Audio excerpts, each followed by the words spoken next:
Where am I? What am I doing here? How can I get out of this place?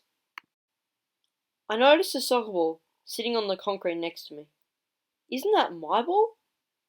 I soon remembered what had happened earlier. I was playing with my soccer ball in the street to practice for the big game this weekend. All was going well until I got into the most alarming situation. I kicked the ball into the tree of house number 328 Hanging Hill Lane. But this was no ordinary house. It was believed to be haunted, and no one knew who lived there. The house had giant walls surrounding it, and the ball was hanging over the yard on the inside of the fence. I climbed up the tree to get the ball. When I was up in the tree, I could smell a really bad odour, like the smell of someone who hadn't showered in a month. I continued on, but as soon as I took hold of the ball, I lost my grip and fell down into the yard of the house.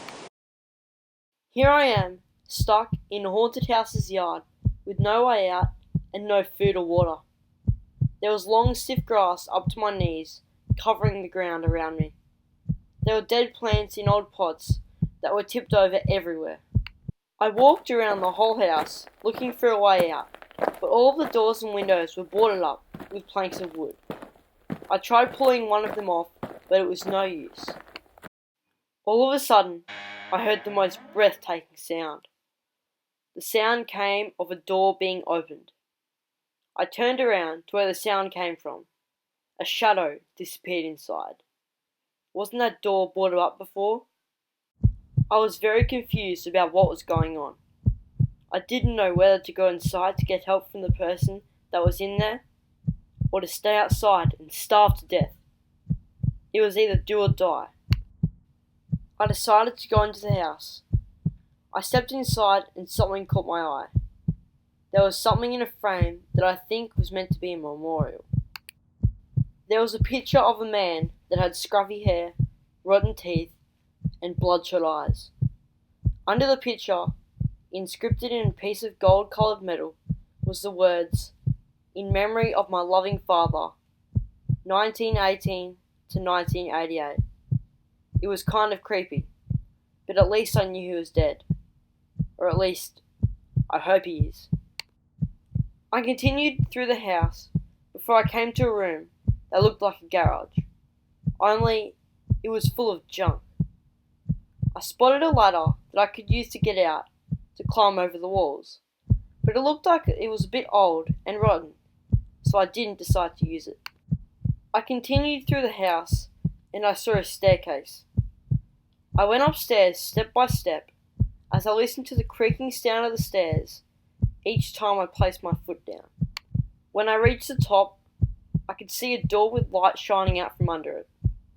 Someone is in there. As I approached the door, I slowed down my walking so whoever was in there wouldn't hear me. I knelt down to look through the keyhole to get a closer look. That's strange. All I can see is red. There must be something covering or blocking the keyhole. I opened the door. Whoa! I smelt the same terrible odour I smelt earlier in the tree. I proceeded into the room to get a closer look until I kicked something. Or someone. It was the man from the picture. How? He had an angry look on his face, which sent a chill down my spine. His bloodshot eyes seemed to eat into my brain. It must have been them that I could see through the keyhole. I turned to run and hide, but he stopped me from doing so. He grabbed my foot, which made me fall over. I struggled to move in the man's grip as he picked me up. He moved me towards his mouth. What are you doing? He moved me close to his face, inch by inch. Is he going to? No. No one would do that. Hang on. He is. He's going to eat me! My life flashed before my eyes. For what was about 10 seconds, seemed like 10 minutes. This is it. My time has come. The strange man took a chunky bite out of my belly.